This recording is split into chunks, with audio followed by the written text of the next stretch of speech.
Hello అండి, అందరికీ నమస్కారం. ఇక్కడ మనము చాలా ఇంట్రెస్టింగ్ అండ్ ఈజీగా ఉండే ఒక రకమైన పిండి వంట లేదా స్నాక్స్ అయితే ప్రిపేర్ చేస్తున్నామండి. నేనైతే రెసిపీ ఫుల్గా ఎక్స్ప్లెయిన్ చేస్తాను, చివరి వరకు తప్పకుండా చూడండి. మీ అందరికీ తప్పకుండా నచ్చుతుందని నేను అనుకుంటున్నాను. ఫస్ట్ అయితే ఏదైనా ఒక గిన్నె బౌల్ తీసుకుని దాంతో 2 వంతులు మైదా తీసుకుంటే 1 వంతు అయితే సూజీ రవ్వ లేదా బొంబాయి రవ్వ యాడ్ చేసుకోండి. దాంట్లో కొంచెం సాల్ట్ వేసుకుని దాన్ని ఇలా మనము పూరి పిండి లేదా చపాతీ పిండిలా అయితే కలుపుకోండి. అన్నట్లు కలుపుకునేటప్పుడు కొద్దిగా వేడి చేసిన నెయ్యి లేదా ఆయిల్ వేసుకుంటే స్నాక్స్ క్రంచీగా వస్తాయి అన్నమాట. తర్వాత అన్ని ఇలా బాల్స్లా చేసి పెట్టుకొని ఫస్ట్ మనం సేమ్ పూరి చేసుకున్నట్టే చిన్నగా పల్చగా అయితే చేసుకోండి. మీకు వీడియోలో చూపిస్తున్నట్టుగా ఒక చాక్ లేదా బ్లేడ్ తీసుకుని అయితే ఇలా ఘాట్లు పెట్టుకోండి. పూరి పూర్తిగా కట్ అయ్యేటట్టుగా పెట్టుకోవాలండి, లేకపోతే ఇలా మనకి లేయర్స్ ఫామ్ కావు. చివరికి అయితే కొంచెం కొంచెం ఇలా రోల్ చేసుకోవాలి. సో ఫస్ట్ అయితే అలాగ కొన్ని ఎక్కువగానే ప్రిపేర్ చేసి పెట్టుకోవాలి, ఎందుకంటే చాలా ఫాస్ట్గా వేగిపోతాయి ఇవి ఆయిల్లో. ఆయిల్ అయితే ఖచ్చితంగా బాగా కాగిపోవాలండి, లేదంటే సరిగా పొంగవు. సేమ్ పూరి లాగానే. మనం ఇందులో ఎటువంటి బేకింగ్ సోడా ఏమీ వేయలేదండి. సో వెనక ముందు తిప్పుకుంటూ అయితే వీటిని ఇలా వేయించుకోవాలి కలర్ వచ్చేంత వరకు.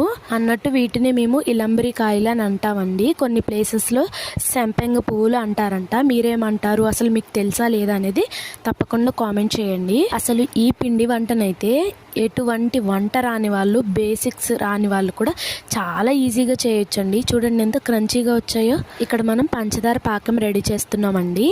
మనకి మరీ గట్టి పాకం అవసరం లేదు, కొంచెం తీగ పాకం అయితే చాలు. 1 కప్పు షుగర్ తీసుకుంటే 2 కప్పులు వాటర్ అయితే వేసుకోవాలండి. ఇలాచీ పౌడర్ కూడా వేసుకున్నాము. సో పాకం రెడీ అయిపోయింది. పాకం కొంచెం చల్లారిన తర్వాత మాత్రమే ఇలా డిప్ చేసుకోవాలంటండి. సో మనం రెడీ చేసుకున్న ఇలంబ్రికాయలన్నిటినీ ఇలా షుగర్ సిరప్లో ఒక్కొక్కటిగా వేసుకుంటూ కొంచెం డిప్ చేసుకుని ఒకసారి తీసేయడమేనండి. ఎక్కువసేపు అయితే ఉంచాల్సిన అవసరం లేదు, ఎందుకంటే లోపల షుగర్ అనేది గట్టిగా ఉండిపోతుంది ఆరిపోయిన తర్వాత. సో జస్ట్ ఇలా ఒకసారి డిప్ చేసి తీసేసుకోవడమే.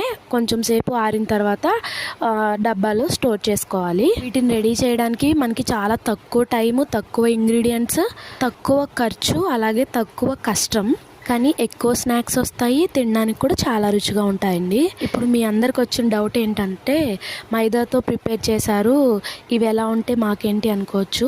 ఇదే వేలో మీరు గోధుమ పిండిని యూజ్ చేసి కూడా చేయొచ్చండి. ఇక్కడ మేము వేరుశనగ నేను యూజ్ చేసాము. ఇది తయారు చేసే విధానం కూడా చాలా ఇంట్రెస్టింగ్గా, క్యూరియస్గా ఉంటుందండి. పిల్లలు కూడా చాలా ఇష్టపడతారు వాళ్ళని కూడా ఇన్వాల్వ్ చేస్తే. టేస్ట్ అయితే సూపర్గా ఉందండి. ఒకసారి మీరు కూడా ట్రై చేయండి. సబ్స్క్రైబ్ చేయడం మర్చిపోవద్దు. ఉంటారు.